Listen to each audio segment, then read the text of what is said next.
Buenas tardes. Bueno, siguiendo con el tema solicitación axial en estructuras metálicas, ya habiendo visto tracción, verán que esta fórmula no es muy difícil a la que vimos la semana pasada en tracción. Ahora vamos a ver compresión con pandeo. Fíjense, si la compresión no tiene pandeo, la fórmula es la misma. Fíjense, lo único que hay distinto en esta fórmula con la que ustedes vieron la semana pasada es esa W que en verdad es omega. Esa letra omega del alfabeto griego es la única diferencia. Si no hay pandeo, esa omega vale 1. O sea, si vale 1 es como si no estuviera, porque está multiplicando por omega, multiplica por 1 es como si no estuviera. O sea que es como dicen los ensayos, el acero se comporta del mismo modo a tracción que a compresión, pero depende de la forma. En la tracción no interesa la forma, la geometría de la sección de la barra. En la compresión sí interesa porque aparece el efecto pandeo. Entonces, si la forma no es esbelta, como por ejemplo, imagínense este fibrón.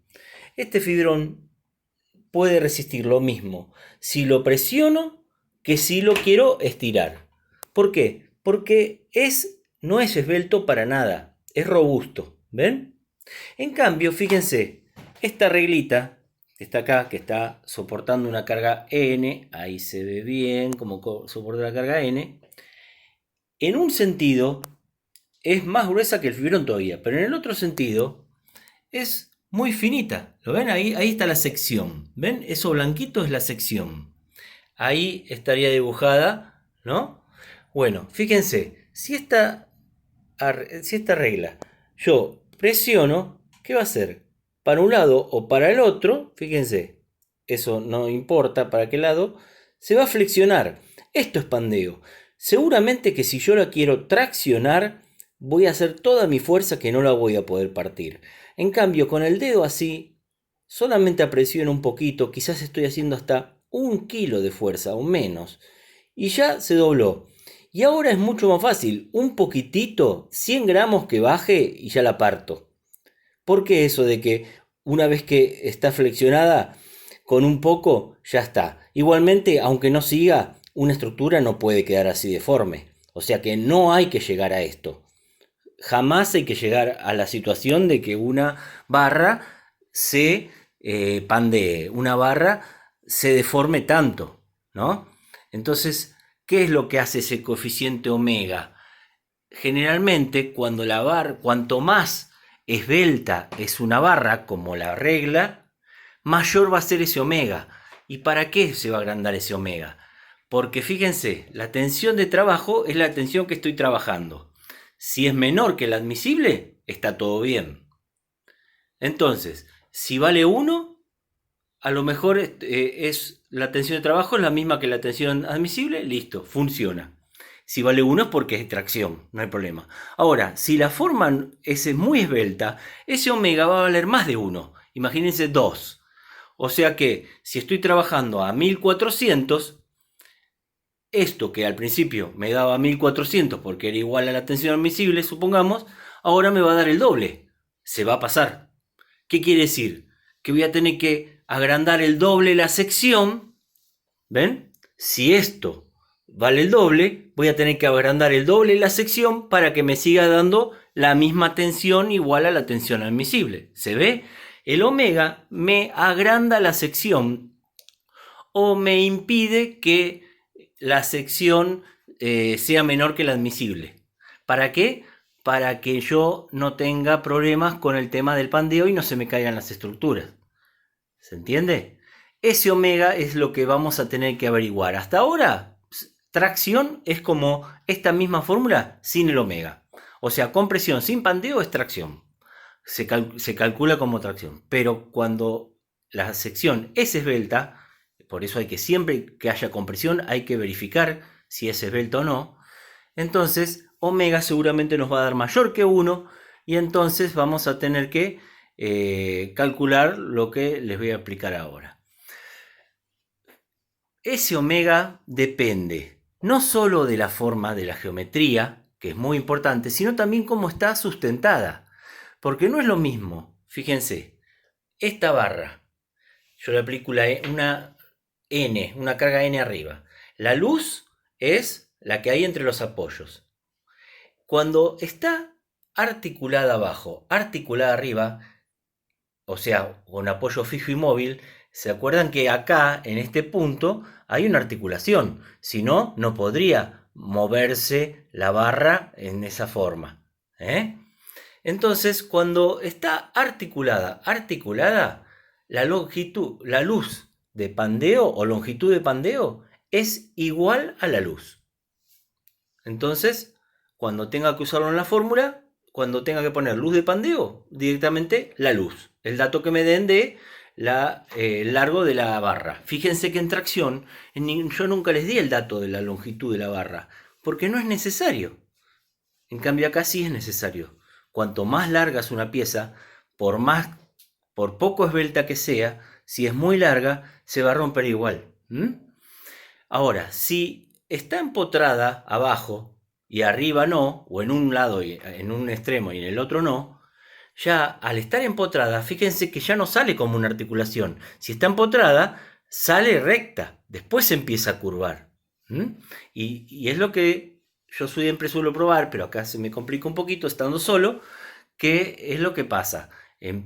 Sale como perpendicular a la base y termina arriba en la articulación de esa manera girada. Entonces la luz de pandeo ya no es toda. Se marca donde está ese punto que marqué, que se le llama punto de inflexión, donde viene con una curvatura y en ese punto cambia la curvatura. ¿Ven? Acá es cóncavo, convexo. O al revés, porque la verdad no me acuerdo si este era convexo o cóncavo, pero cambia la curvatura.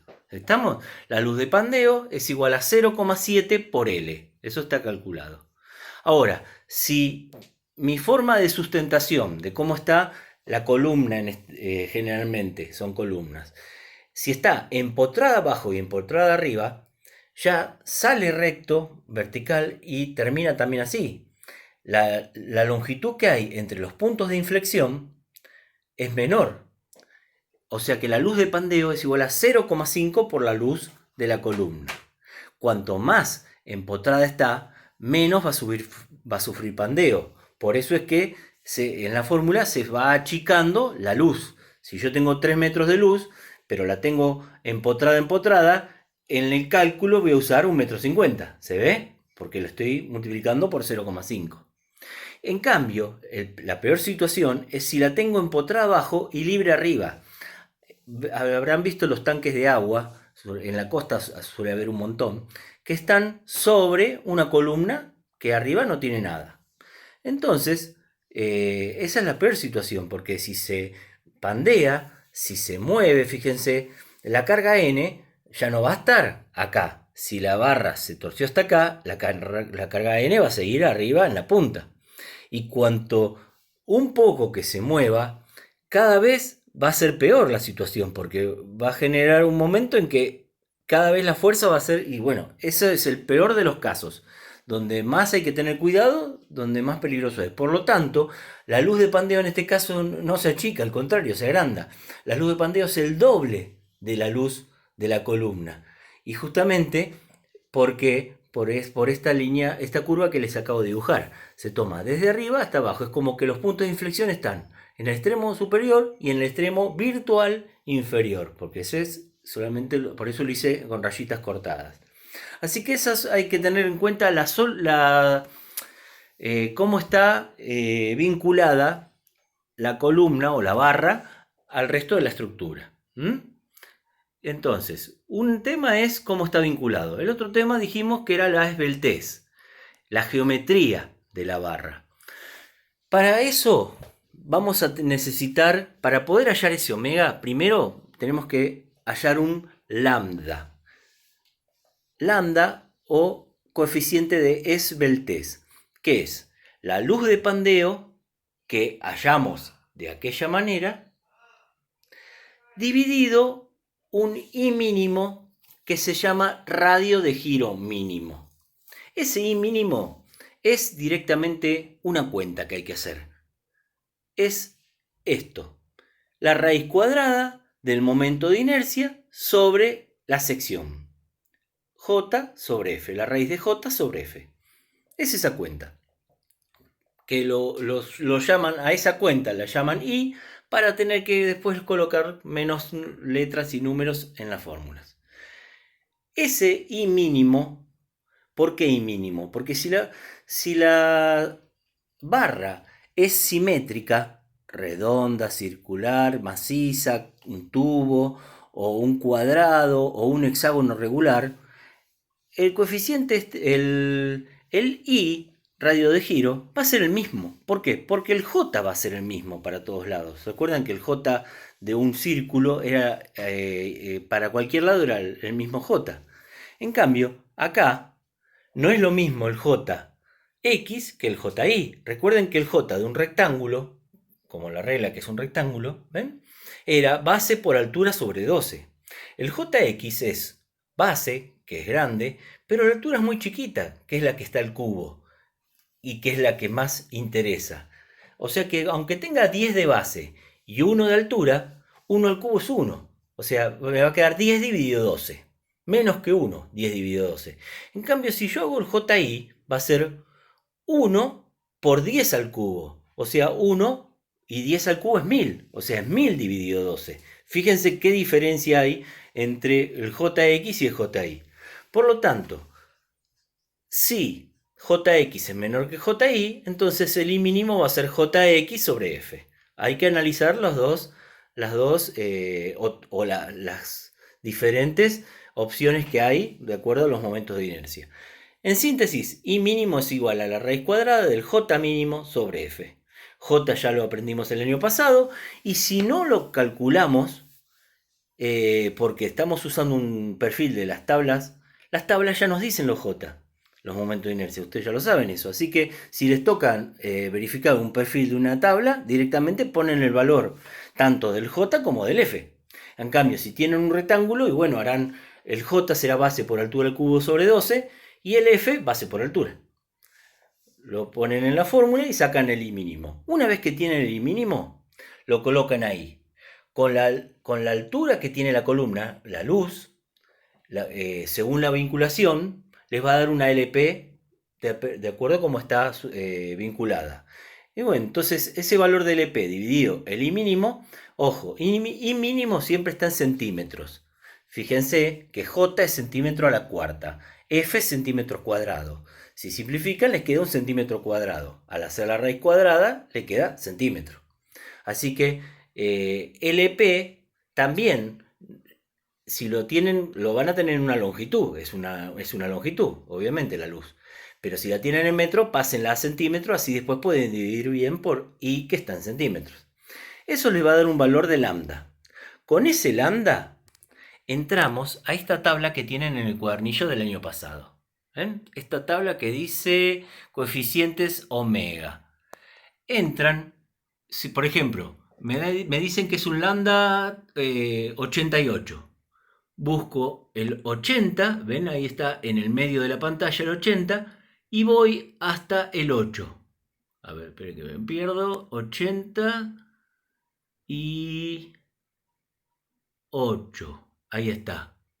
1,68. ¿Lo ven? Ese 1,68 del medio, porque es la fila del 80 y la columna del 8. Ahí estaría, 1,68. ¿Estamos? El 88 entonces 1,68. Quiere decir que cuando yo entonces calculo, si solamente estaría traccionada, haría la cuenta n sobre f y ya está.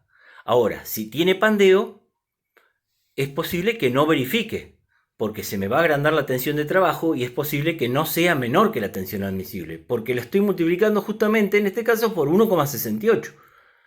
Entonces, y ese valor va a depender de la esbeltez. Fíjense que los primeros lambda son casi 1. Fíjense, porque empieza con 20, 1,04, casi lo mismo. Menos de 20 se puede decir que es 1 y listo, no hay pandeo. Menos de 20, si lambda es menor que 20, directamente no hay pandeo, 1. Ahora, a partir de 20 ya empieza a aumentarse por un poquitito de pandeo. Y llega hasta valores muy grandes. Acá hay que multiplicar por 10,47. Es más, si lambda les da mayor que 250, directamente les dice la tabla no les da valor. Lo que hay que hacer si no hay valor es directamente no, cambiar el proyecto. Así no va. Eso es lo que te está diciendo en síntesis. Bueno, esto sería lo teórico de compresión por pandeo.